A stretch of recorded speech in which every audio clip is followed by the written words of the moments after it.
ಶ್ರೀ ಗುರುಭ್ಯೋ ನಮಃ. ಕಳೆದ ದಿವಸ ಈ ಧರ್ಮೋ ರಕ್ಷತಿ ರಕ್ಷಿತ ಅನ್ನೋದ್ರ ಬಗ್ಗೆ, ಸ್ತ್ರೀಯರು ಪುರುಷರು ಮಾಡಬೇಕಾದಂಥ ಧರ್ಮದ ಬಗ್ಗೆ ಸಾಕಷ್ಟು ವಿಷಯಗಳನ್ನ ನಾನು ಹೇಳಿದೆ. ಸ್ತ್ರೀಯರ ಬಗ್ಗೆನೇ ಕೂಡ ವಿಶೇಷವಾಗಿ ಹೇಳಿದೆ. ಅದರ ಬಗ್ಗೆ ಒಂದು ಸಂವಾದದ ನಂತರ ಒಂದು ಸ್ವಲ್ಪ ಸ್ಪಷ್ಟೀಕರಣ ಕೊಡಬೇಕು ಅಂತ ಅನಿಸ್ತು. ಎಲ್ಲ ಈ ಸ್ಪಷ್ಟೀಕರಣಗಳನ್ನ ಬೇಕಾದಷ್ಟು ಬಾರಿ ಹಿಂದೆ ಕೊಟ್ಟದ್ದೇ ಹೌದು, ಆದರೂ ಈಗ ಮತ್ತೊಂದ್ಸರಿ ಕೊಟ್ಟರೆ ಒಳ್ಳೆಯದು ಅಂತ ನನಗನ್ನಿಸ್ತು.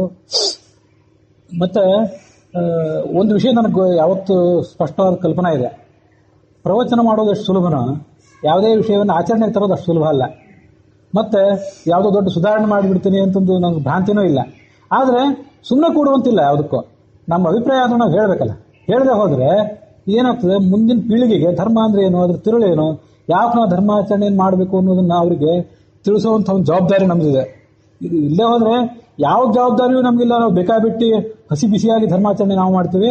ಅವರು ಮುಂದಿನವ್ರು ಮಾಡಿದ್ರು ಬಿಟ್ಟರು ಯಾರು ಹಾಳಾದ್ರು ಅಂತೆಲ್ಲ ನಾವು ಆಲೋಚನೆ ಮಾಡ್ತಾ ಹೋದರೆ ನಮಗೊಂದು ಎಚ್ಚರ ಇರಬೇಕು. ಮುಂದೆ ನಾವು ಮತ್ತೆ ಹುಟ್ಟಿ ಬರಬೇಕಾಗಿದೆ. ಇಂಥದೇ ಅಸ್ತವ್ಯಸ್ತವಾದಂಥ ಗೊಂದಲದ ಪರಿಸ್ಥಿತಿಗಳು ನಾವು ಮತ್ತೆ ಹುಟ್ಟಿ ಬಂದರೆ ನಾವೇನು ಧರ್ಮಾಚರಣೆ ಮಾಡ್ತೀವಿ ಮತ್ತೆ? ಅದರಿಂದ ಅದ್ರ ಬಗ್ಗೆ ಒಂದು ಗಮನ ಇರಬೇಕು. ಸ್ತ್ರೀಯರಿಗೆ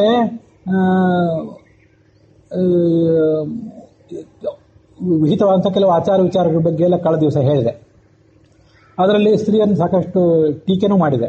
ಸ್ತ್ರೀಯರು ಅದರ ತಿಳ್ಕೊಳ್ಳೋದಿಲ್ಲ, ತೊಗಟೆ ಬಗ್ಗೆ ಮಾತ್ರ ಬಹಳ ಆಲೋಚನೆ ಮಾಡ್ತಾರೆ ಅಂತೆಲ್ಲ ಹೇಳಿದೆ. ಆದರೆ ಒಂದು ವಿಷಯ, ಬರೀ ಅವ್ರನ್ನ ಬೈದು ಉಪಯೋಗ ಇಲ್ಲ. ಪಾಪ ಈಗ ಜನಸಾಮಾನ್ಯರಿಗೆ ಎಷ್ಟು ಗೊತ್ತಿರ್ಲಿಕ್ಕೆ ಸಾಧ್ಯ? ದೊಡ್ಡ ಯಾವುದೋ ಫಿಸಿಕ್ಸೋ ಕೆಮಿಸ್ಟ್ರಿಯೋ ಬಯಾಲಜಿನೋ ಅದು ದೊಡ್ಡ ವಿಜ್ಞಾನಿಗೂ ಸ್ವಲ್ಪ ಏನೋ ಗೊತ್ತಿರ್ತದೆ. ಉಳಿದವರಿಗೆ ತೀರಾ ಬೇಸಿಕ್ ಅದು ಗೊತ್ತಿರ್ತದೆ ಅಷ್ಟೇ. ಹಾಗೆ ಶಾಸ್ತ್ರಕ್ಕೆ ಸಂಬಂಧಪಟ್ಟಂತೆ ಕೂಡ ಪಂಡಿತರಿಗೆ ಎಷ್ಟು ಗೊತ್ತಿರ್ಲಿಕ್ಕೆ ಸಾಧ್ಯ ಅಷ್ಟು ಪಾಮರರಿಗೆ ಗೊತ್ತಿರ್ಲಿಕ್ಕೆ ಸಾಧ್ಯ ಇಲ್ಲ. ಗಂಡಸರಿಗೆ ಎಲ್ಲ ತಿಳಿತದೆ ಅಂತ ಖಾತ್ರಿ ಇಲ್ಲ. ಪಾಪ ಇನ್ನು ಹೆಣ್ಮಕ್ಳು ಏನು ಮಾಡಬೇಕು? ಮನೆ ಕೆಲಸ ಎಲ್ಲ ಮುಗಿಸಿ ಕಷ್ಟಪಟ್ಟು ಎಲ್ಲ ಜವಾಬ್ದಾರಿ ನೋಡಿಕೊಂಡು ಆಮೇಲೆ ಬಂದು ಪುರಾಣ ಪ್ರವಚನ ಕೇಳೋರು ಅವರು.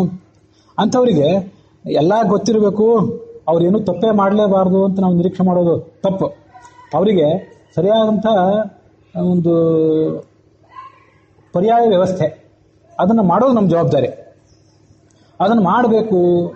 ಮಾಡದೇ ಇದ್ದರೆ ಬರೀ ಈ ಇರೋ ವ್ಯವಸ್ಥೆಯನ್ನು ಟೀಕೆ ಮಾಡಿ ಉಪಯೋಗ ಇಲ್ಲ ಅನ್ನುವಂಥ ಒಂದು ಅಭಿಪ್ರಾಯ ನನ್ನ ಎದುರಿಗೆ ಒಬ್ಬರು ಇಟ್ಟರು. ಇರಲಿ, ನಾನು ಈಗಾಗಲೇ ಹೇಳಿದಂತೆ ಈ ಎಲ್ಲನೂ ಬದಲಾಯಿಸಿಬಿಡ್ತೀನಿ ರಾತ್ರೋರಾತ್ರಿ ಅಂತ ನನಗೇನು ಭ್ರಮೆ ಇಲ್ಲ. ನಾನು ಕೇಳೋರೆಲ್ಲ ಲಕ್ಷಗಟ್ಟಲೆ ನನ್ನ ಪ್ರವಚನ ಕೇಳ್ತಿದ್ದಾರೆ ಅಂತ ಪರಿಸ್ಥಿತಿಯೂ ಇಲ್ಲ. ಕೆಲವರು ಕೇಳೋರು. ನನ್ನ ಸುದೈವ ಏನಂದರೆ ಕೇಳೋರು ಕೆಲವೇ ಆದರೂ ಅವರು ಮಾನಸಿಕವಾಗಿ ಮತ್ತು ದೈಹಿಕವಾಗಿ ಸಾಕಷ್ಟು ಪ್ರೌಢರಾದವರು, ವಿವೇಕಿಗಳಾದವರು. ಮತ್ತು ನಾನು ಹೇಳಿದ್ದನ್ನು ಸಾಕಷ್ಟು ವಿಚಾರ ವಿಮರ್ಶೆ ಮಾಡೋರು, ಧೈರ್ಯದಿಂದ ಇದು ಹೀಗೆ ನಮಗೆ ಹೀಗೆ ಬೇಕು, ಇದು ಬೇಕಾಗಿದ್ದಿದ್ದಿಲ್ಲ, ಇದು ಬೇಡ ಅಂತ ಹೇಳುವಂಥ ಮನೋಭಾವ ಇದ್ದವರು. ಆದ್ದರಿಂದ ಎಷ್ಟು ಸಾಧ್ಯವೋ ಅಷ್ಟು ನಾನು ಹೇಳಲಿಕ್ಕೆ ಪ್ರಯತ್ನ ಪಡ್ತೀನಿ. ಒಂದೇ ಮಾತು ಏನಂದರೆ, ನಮ್ಮ ಶಾಸ್ತ್ರದಲ್ಲಿ ವೇದಗಳು ಮತ್ತು ಸ್ಮೃತಿಗಳು, ಭಾಗವತ, ರಾಮಾಯಣ, ಮಹಾಭಾರತ ಇದನ್ನೆಲ್ಲ ನಾನು ಒಂದೊಂದು ಸರಿ ಕೆಲವೊಂದು ಎರಡೆರಡು ಸರಿ ಎಲ್ಲ ಓದಿದ್ದೇನೆ. ಓದಿಲ್ಲ ಅಂತಲ್ಲ, ಓದಬೇಕಾದ ಇನ್ನೂ ಭಾಳ ಇದೆ. ಆದರೂ ಓದಿದ್ದು ಇದೆ, ಸಾಕಷ್ಟು ಓದಿದ್ದೇನೆ. ಓದುವಾಗೆಲ್ಲ ಈಗ ನಾವು ಮಾಡುವಂಥ ಧರ್ಮ, ಆ ಧರ್ಮದ ತಿರುಳೇನು, ಧರ್ಮದ ತಿರುಳನ್ನು ಏನಂತ ತಿಳ್ಕೋಬೇಕು ಅನ್ನೋ ದೃಷ್ಟಿಯಿಂದನೇ ಅಧ್ಯಯನ ಮಾಡಿದ್ದೇನೆ. ಮಾಡಿದ್ದನ್ನು ಯಥಾಶಕ್ತಿ ಯಥಾ ಸಮಯಾವಕಾಶ ಎಲ್ಲ ತಮ್ಮೆದುರಿಗೆ ಹೇಳಲಿಕ್ಕೂ ಪ್ರಯತ್ನ ಪಡ್ತಿದ್ದೇನೆ. ಗಂಡಸರಿಗಾದರೆ ಒಂದು ಒಳ್ಳೆಯ ಆದರ್ಶ ಇದೆ. ಮಧ್ವಾಚಾರ್ಯರು, ಈಗಿರುವಂಥ ಎಲ್ಲ ದೊಡ್ಡ ದೊಡ್ಡ ಸ್ವಾಮಿಗಳು, ಮತ್ತು ಯಾವುದ್ಯಾವುದೋ ಋಷಿಗಳು, ಸ್ವಯಂ ಮುಖ್ಯ ಪ್ರಾಣ, ಸ್ವಯಂ ಪರಮಾತ್ಮ, ಅವರೆಲ್ಲ ತಮ್ಮ ಜೀವನವನ್ನು ಹೇಗೆ ನಡೆಸಿದರು, ಯಾವ ಥರ ಧರ್ಮ ಅಂದರೆ ಏನಂತ ಆಚರಣೆ ಮಾಡಿದರು ಅಂತ ಅವ್ರಿಗೊಂದು ಒಳ್ಳೆಯ ಆದರ್ಶ ಇದೆ. ಅದು ಹೆಣ್ಮಕ್ಳಿಗೆ ಒಂದು ಉತ್ತಮವಾದಂಥ ಆದರ್ಶವನ್ನೇ ಶಾಸ್ತ್ರದಲ್ಲಿ, ಪುರಾಣಗಳಲ್ಲಿ, ಗ್ರಂಥಗಳಲ್ಲಿ ಎಲ್ಲೂ ಹೇಳಲಿಲ್ಲ. ಆದ್ದರಿಂದ ಅವರಿಗೆ ಧಾರ್ಮಿಕವಾಗಿ ಬದುಕಬೇಕು, ಆಧ್ಯಾತ್ಮಿಕವಾಗಿ ಬದುಕಬೇಕು ಅನ್ನುವಂಥ ಪ್ರಸಂಗ ಬಂದಾಗ ಏನಾದರೂ ಒಂದು ಮಾರ್ಗ ಅನುಸರಣೆ ಮಾಡಬೇಕಲ್ಲ. ಈಗ ಪ್ರಸಕ್ತ ಇರೋ ಮಾರ್ಗವನ್ನು ಅನುಸರಣೆ ಮಾಡಿಬಿಟ್ಟಿದ್ದಾರೆ. ನೀವು ಅದನ್ನು ಟೀಕೆ ಮಾಡ್ತೀರಿ, ಅದೆಲ್ಲ ಪೂರ್ಣ ಸರಿ ಇಲ್ಲ ಅಂತಂದಮೇಲೆ ಅವ್ರಿಗೊಂದು ಪರ್ಯಾಯ ಮಾರ್ಗ ಅವರು ತೋರಿಸ್ಬೇಕಲ್ಲ. ಒಂದು ಸರಿಯಾದ ಆದರ್ಶ ಅವರಿಗೆ ಶಾಸ್ತ್ರದಲ್ಲಿರುವಂಥ ನಿಜವಾದ ಸ್ಫೂರ್ತಿ ಏನು, ತಿರುಳು ಏನು ಅಂತ ತೋರಿಸ್ಬೇಕು ಅನ್ನೋ ಮಾತು ಬಂತು. ನನಗೆ ಸಾಧ್ಯವಾದಷ್ಟು ಅದನ್ನು ತೋರಿಸ್ಲಿಕ್ಕೆ ಪ್ರಯತ್ನ ಪಡ್ತೇನೆ. ಯಾಜ್ಞವಲ್ಕಿನಿಗೆ 2 ಪತ್ನಿಯರಿದ್ದರು. ಆ ಪತ್ನಿಯರಲ್ಲಿ ಒಬ್ಬಳು ಯಾಜ್ಞವಲ್ಕ್ಯರ ಸಂಪತ್ತನ್ನು ಅಪೇಕ್ಷೆ ಪಟ್ಲು, ಧನ ಕನಕಾದಿ ಸಂಪತ್ತನ್ನು. ಮತ್ತೊಬ್ಬ ಪತ್ನಿ, ನನಗದೇನು ಬೇಡ, ನೀವು ಸಂಸಾರ ಬಿಟ್ಟು ಯಾಕೆ ಹೋಗ್ತಿದ್ದೀರಿ, ಎಲ್ಲಿಗೆ ಹೋಗ್ತಿದ್ದೀರಿ, ಆ ಯಾವ ಉದ್ದೇಶಕ್ಕಾಗಿ ಹೋಗ್ತಿದ್ದೀರಲ್ಲ ನನ್ನನ್ನು ಕರ್ಕೊಂಡು ಹೋಗಿಬಿಡ್ರಿ, ನನಗೂ ಅಧ್ಯಾತ್ಮದ ಸಂಪತ್ತೇ ಬೇಕು ಅಂತ ಆ ಪತ್ನಿ ಅಪೇಕ್ಷೆ ಪಟ್ಲು. ಮೈತ್ರಿ, ಗಾರ್ಗಿ ಅಂತ ಇಬ್ಬರು ಇದ್ರು. ಅದರಲ್ಲಿ ಯಾವುದನ್ನ ಅಪೇಕ್ಷೆ ಪಟ್ಟರು ನನಗೆ ನೆನಪಿಲ್ಲ. ಭಿಕಾಶ್ರೀ ಹೇಳಿದ್ದೆ ಹಿಂದೆ. ದ್ರೌಪದಿ, ಪಾಂಡವರ ಬಾಳಿನಲ್ಲಿ ದ್ರೌಪದಿಗೆ ಯಾವ ಥರ ಸ್ಥಾನ ಇತ್ತು, ಅವಳ ಜೀವನ ನಮಗೆ ಯಾವ ಥರ ಆದರ್ಶ ಆಗಬಹುದಿತ್ತು ಅನ್ನೋದನ್ನು ಕೂಡ ನಾನು ಕಳೆದ ದಿವಸ ಈಗೆಲ್ಲ ಹಿಂದೆ ಹೇಳಿದ್ದೆ. ಅದು ಒಂದು ಸ್ವಲ್ಪ ಈ ಸಂದರ್ಭದಲ್ಲಿ ನೆನಪು ಮಾಡ್ಕೊಳ್ಬೇಕು. ಮತ್ತು ಎಲ್ಲ ದೇವತೆಯರು, ಲಕ್ಷ್ಮೀದೇವಿ, ಭಾರತೀಯ ಸರಸ್ವತಿಯರು, ಸ್ವಯಂ ಪಾರ್ವತಿಯೂ ಕೂಡ, ಇವರೆಲ್ಲ ವಾಗಾಭಿಮಾನಿನಿಯರು ಮತ್ತು ವೇದಾಭಿಮಾನಿನಿಯರು.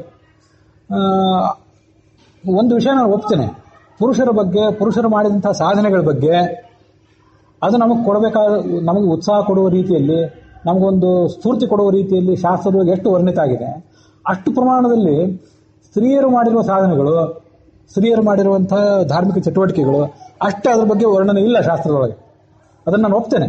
ಆದರೆ ನಮ್ಮ ವಿದ್ವಾಂಸರಾದವರು ನಾವು ನಮ್ಮ ಪ್ರವಚನ ಲೇಖನದೊಳಗೆ ಎಷ್ಟೇ ಸ್ವಲ್ಪ ಇದ್ದದನ್ನು ಕೂಡ ಸ್ತ್ರೀಯರಿಗೆ ಸಂಬಂಧಪಟ್ಟಂಥ ಸ್ವಲ್ಪವೇ ಆದರೂ ಸಂಗತಿಗಳನ್ನು ಹೆಚ್ಚು ಹೈಲೈಟ್ ಮಾಡಿ ಅದನ್ನು ಸ್ತ್ರೀಯರ ಮನಸ್ಸಿಗೆ ಒಂದು ತಂಪೆರೆಯುವ ರೀತಿಯಲ್ಲಿ, ಅವರಿಗೆ ಇರುವಂಥ ಸಮಸ್ಯೆಗಳಿಗೆ ಒಂದು ಪರಿಹಾರ ಕೊಡುವ ರೀತಿಯಲ್ಲಿ ನಾವು ಅದನ್ನು ಹೈಲೈಟ್ ಮಾಡಲಿಕ್ಕೆ ಪ್ರಯತ್ನ ಪಡಬೇಕು.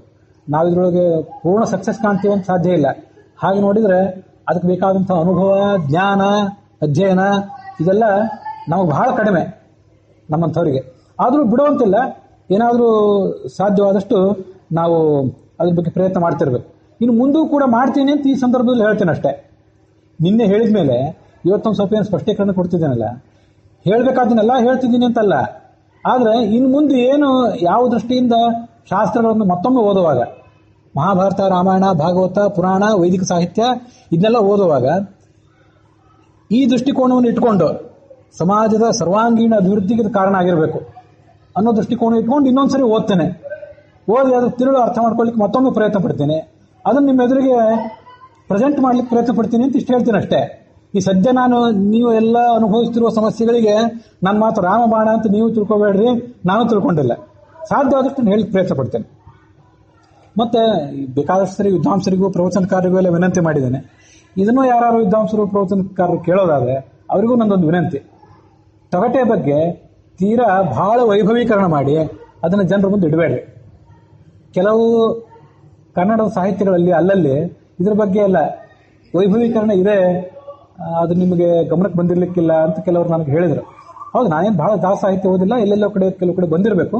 ಒಂದು ವಿಷಯ, ನಾವು ಯಾವುದೋ ಒಂದು ಕನ್ನಡ ಸಾಹಿತ್ಯದಲ್ಲೋ ಎಲ್ಲೋ ಒಂದು ಕಡೆ ಬಂತು ಅಂದ ಮಾತ್ರಕ್ಕೆ ಅದನ್ನು ತೀರಾ ವೈಭವೀಕರಣ ಮಾಡಿ ಜನರ ಮುಂದೆ ಹೇಳಬೇಕಾಗಿಲ್ಲ. ನಾನು ಒಂದು ಪ್ರಶ್ನೆ ಕೇಳ್ತೇನೆ, ಪ್ರವಚನಕ್ಕೆ ಬರುವಂತಹ ಜನರನ್ನ ಮತ್ತೆ ಪ್ರವಚನ ಮಾಡೋ ವಿದ್ವಾಂಸರನ್ನ, ನಿಮ್ಮ ಜೀವಮಾನದಲ್ಲಿ ನೀವು ಸರ್ವಮೂಲ ಇಡೀ ಒಂದು ಬಾರಿ ಪ್ರವಚನ ಮಾಡಿದ್ದೀರಾ? ಇಡೀ ಮಹಾಭಾರತ, ರಾಮಾಯಣ, ಭಾಗವತವನ್ನು ನೀವು ಶ್ರವಣ ಮಾಡಿದ್ದೀರಾ? ನೀವು ಪ್ರವಚನ ಮಾಡಿದ್ದೀರಾ? ನಿಮಗೆ ಅದಕ್ಕೆಲ್ಲದಕ್ಕೂ ಸಮಯ ಸಾಕಾಗಲಿಲ್ಲ. ಮಹಾಭಾರತದೊಳಗಿರುವಂಥ ಒಳ್ಳೆ ಒಳ್ಳೆ ಕಥೆಗಳನ್ನ ಕೇಳಲಿಕ್ಕೆ, ಧರ್ಮವ್ಯಾಸನ ಕಥೆಯನ್ನು ಕೇಳಲಿಕ್ಕೆ, ಆ ಒಬ್ಬ ದುರಹಂಕಾರಿ ಬ್ರಾಹ್ಮಣ ಇದ್ದಲ್ಲ, ಅವನಿಗೆ ಆ ಒಬ್ಬಳು ಗೃಹಿಣಿ ಪಾಠ ಕಲಿಸಿದ್ಲಲ್ಲ, ಅವಳ ಕಥೆಗಳನ್ನೆಲ್ಲ ವಿವರವಾಗಿ ಕೇಳಲಿಕ್ಕೆ ನಿಮಗೆ ಸಮಯ ಇಲ್ಲ. ನಿಮಗೆ ಇಂಥ ಯಾವ್ಯಾವುದೋ ಕೆಲಸಗಳನ್ನ ಕೇಳಲಿಕ್ಕೆ ಸಮಯ. ದಾಸ ಸಾಹಿತ್ಯ ಹಾಗಿದೆ, ಇಲ್ಲಿ ಹೀಗಿದೆ ಅಂತ ಎಲ್ಲೆಲ್ಲಿಗೂ ಹೇಳಿದ್ ನೀವು ಕೋಟ್ ಮಾಡ್ತಾರೆ. ಇದು ಏನಿದು ವಿಷಯ? ಏನು ಯಾವುದಕ್ಕೆ ಆದ್ಯತೆ ಕೊಡಬೇಕು, ಯಾವುದಕ್ಕೆ ಆದ್ಯತೆ ಕೊಡಬಾರ್ದು ಅಂತ ಅನ್ನೋದನ್ನ ಶ್ರೋತೃಗಳು ಮತ್ತು ಪ್ರವಚನಕಾರರು ಸ್ವಲ್ಪ ಆಲೋಚನೆ ಮಾಡಬೇಕಲ್ಲ. ಬರೆಯೋರು ಯಾವ್ಯಾವುದೋ ದೃಷ್ಟಿಯಿಂದ ಬರೆದರು, ಅದು ಸರಿಯೋ ತಪ್ಪೋದು ವಿಷಯ ಆಮೇಲಿಂದು. ಬರೆದವರೆಲ್ಲ ಜ್ಞಾನಿಗಳು, ಆ ವಿಷಯನೂ ಆ ಕಡೆ ಇರಲಿ. ನಾವೇನು ಈಗ ಹೇಳಬೇಕು, ಜನರ ಮನಸ್ಸಿನ ಮೇಲೆ ಏನು ನಾವು ಅಚ್ಚೊತ್ತು ಅಂತ ಮಾಡಬೇಕು, ಮುಂದಿನ ಪೀಳಿಗೆ ಏನನ್ನು ಉಳಿಸ್ಕೋಬೇಕು, ಏನನ್ನು ಉಳಿಸ್ಕೋಬಾರ್ದು ಅನ್ನೋದ್ರ ಬಗ್ಗೆ ನಾವೇನು ಹೈಲೈಟ್ ಮಾಡಬೇಕು ಅಂತ ತಮಗೊಂದು ಎಚ್ಚರ ಬೇಕಲ್ಲ. ಇದು ಶ್ರೋತೃಗಳು, ಪಂಡಿತರನ್ನ, ವಿದ್ವಾಂಸರನ್ನ ಪ್ರವಚನಕ್ಕೆ ಕರೆಯುವಂಥ ಶ್ರೋತೃಗಳು, ಅಲ್ಲಿ ಕೂತು ಪ್ರವಚನ ಮಾಡಿ ಸಂಭಾವನೆ, ಸನ್ಮಾನ, ಮಾನ ಸ್ವೀಕಾರ ಮಾಡುವಂಥ ಪಂಡಿತರು ಎಲ್ಲರೂ ಇದನ್ನ ಆಲೋಚನೆ ಮಾಡಬೇಕು ಅಂತ ನನ್ನ ಅಭಿಪ್ರಾಯ.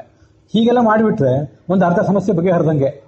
ಯಾವುದಕ್ಕೆ ಆದ್ಯತೆ ಕೊಡಬೇಕು, ಯಾವುದಕ್ಕೆ ಆದ್ಯತೆ ಕೊಡಬಾರದು ಅನ್ನೋದನ್ನು ತಿಳ್ಕೊಂಡ್ಬಿಟ್ರೆ ಅರ್ಧ ಸಮಸ್ಯೆ ಬಗೆಹರಿದಂಗೆ. ಈಗ ಎಷ್ಟೋ ಜನ ಪ್ರಾಯ ಹೇಳ್ತಿಲ್ಲ ಎದುರುಗಡೆ ಬಂದು. ಎಷ್ಟೋ ಜನರಿಗೆ ಇಂಥದೊಂದು ಅಸಮಾಧಾನ ಇದೆ ಅಂತ ನನಗೆ ಅನಿಸ್ತಾ ಮೇಲೆ. ಹಾಗಾದ್ರೆ ಒಬ್ಬರು ಹೆಣ್ಮಗಳು, ನಾವು ಬ್ರಾಹ್ಮಣರ ಮನೆಯಲ್ಲಿ ಹುಟ್ಟುವಾರ್ದಿತ್ತಪ್ಪ, ಇದೇನು ಪರಿಸ್ಥಿತಿ ಬಂತು ನಮಗೆ ಅಂತ ಸಂಕಟ ಪಟ್ಟದನ್ನು ನಾನು ಕಿವಿಯಾರೆ ಕೇಳಿದೆ. ಮತ್ತು ಎಷ್ಟೋ ಮಂದಿಗೆ ಆ ಥರ ಅನಿಸಿರ್ಬೋದು. ಹೌದು, ಇಂಥವ್ರಿಗೆ ಕೆಲವರಿಗೆ ಇಂಥದ್ದು ಅನಿಸಿದೆ ಅಂತ ನಾನು ಈ ಘಟನೆ ನಿನ್ನೆ ಹೇಳಿದ ಮೇಲೆ ಕೆಲವು ವರದಿಗಳು ನನಗೆ ಬಂದು, ಎಲ್ಲನೂ ನಾನು ಹೇಳಲಿಕ್ಕೆ ಹೋಗೋದಿಲ್ಲ. ಆದರೆ ಇಂಥದ್ದೊಂದು ಇದೆ, ಒಳಗೊಂದು ಕುದಿ ಇದೆ ಅನ್ನೋದನ್ನ ಗಮನದೊಳಗೆ ಇಟ್ಕೊಳ್ಬೇಕು. ಇದು ಇಂಥ ಸಮಸ್ಯೆಯನ್ನೇ ನಾವು ತಿಳ್ಕೊಳ್ಳದೆ ಹೋದ್ರೆ, ರೂಟ್ ಕಾಸ್ ಏನಂತ ತಿಳ್ಕೊಳ್ಳದೆ ಹೋದ್ರೆ ಅದಕ್ಕೆ ಪರಿಹಾರ ಮಾಡೋದು ಮತ್ತಿನ್ನೂ ಅಸಾಧ್ಯ ಅಂತ ಆಗಿಬಿಡ್ತದೆ.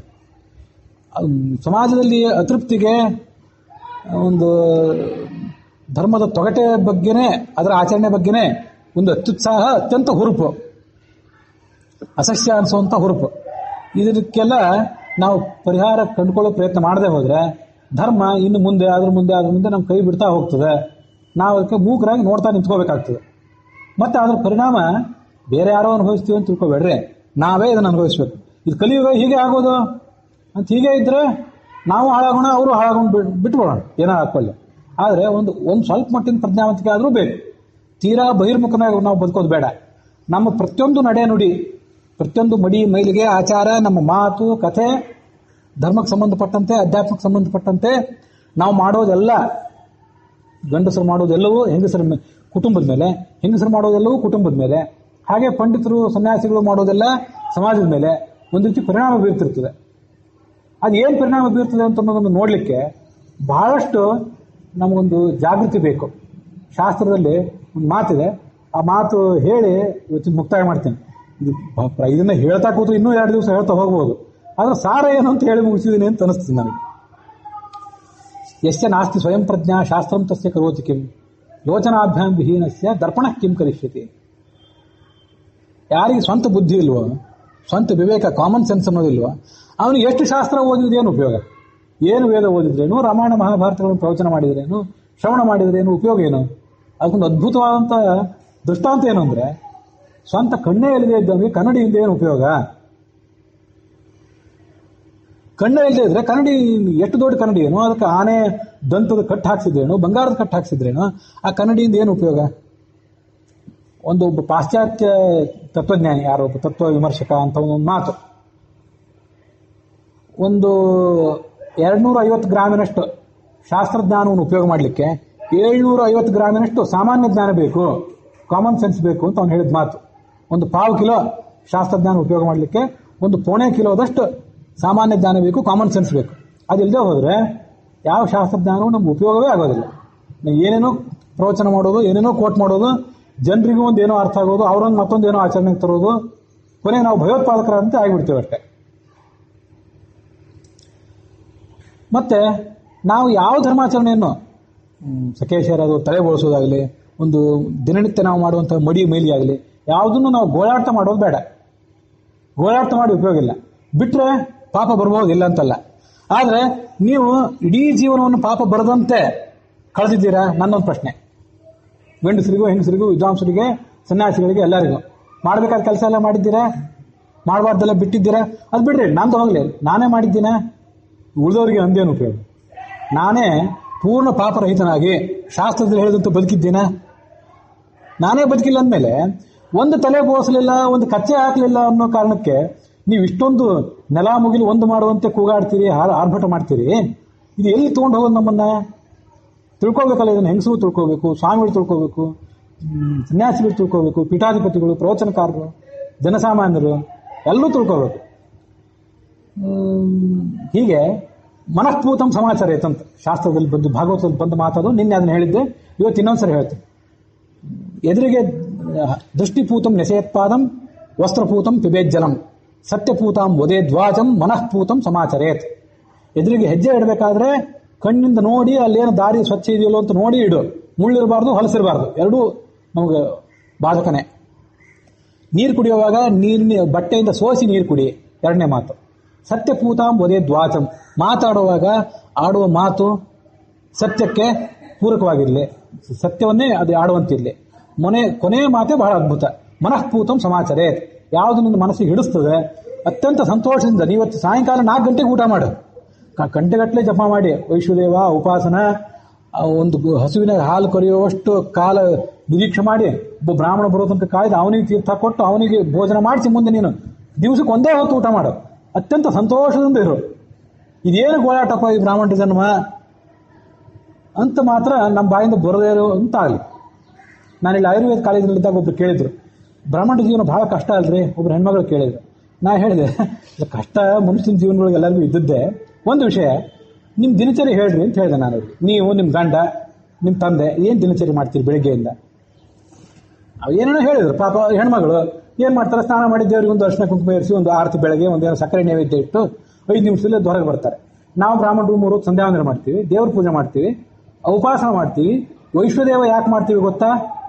ಸಸ್ಯಾಹಾರಿಗಳೇ ಆಗಿರಲಿ ಮಾಂಸಾಹಾರಿಗಳೇ ಆಗಿರಲಿ, ಮನುಷ್ಯ ಆಹಾರಕ್ಕಾಗಿ ಹಿಂಸೆ ಮಾಡ್ತಾನೆ, ಆ ಹಿಂಸೆ ಪರಿಹಾರಕ್ಕಾಗಿ ಅಂತ ವೈಶ್ವದೇವ ಮಾಡ್ತೀವಿ, ಬಲಿಹರಣ ಮಾಡ್ತೀವಿ, ಅತಿಥಿಗಳಿಗೆ ಭೋಜನ ಮಾಡಿಸ್ತೀವಿ, ಎಲ್ಲರಿಗೂ ಊಟಕ್ಕೆ ಹಾಕಿ ಸಣ್ಣವರು ಮುದುಕರು ಮತ್ತೆ ರೋಗಗ್ರಸ್ತರು ಬಾಣಂತಿಯರು ಅತಿಥಿ ಎಲ್ಲರಿಗೂ ಊಟಕ್ಕೆ ಹಾಕಿ ನಾವು ಊಟ ಮಾಡ್ತೇವೆ. ಈಗ ಹೇಳ್ರಿ, ಬ್ರಾಹ್ಮಣ ಮನೆಯೊಳಗೆ ಹುಟ್ಟಿದ್ರೆ ಕಷ್ಟನೋ ಸುಖನೋ ನೀವು ಹೇಳ್ರಿ ಅಂತ ಕೇಳಿದೆ.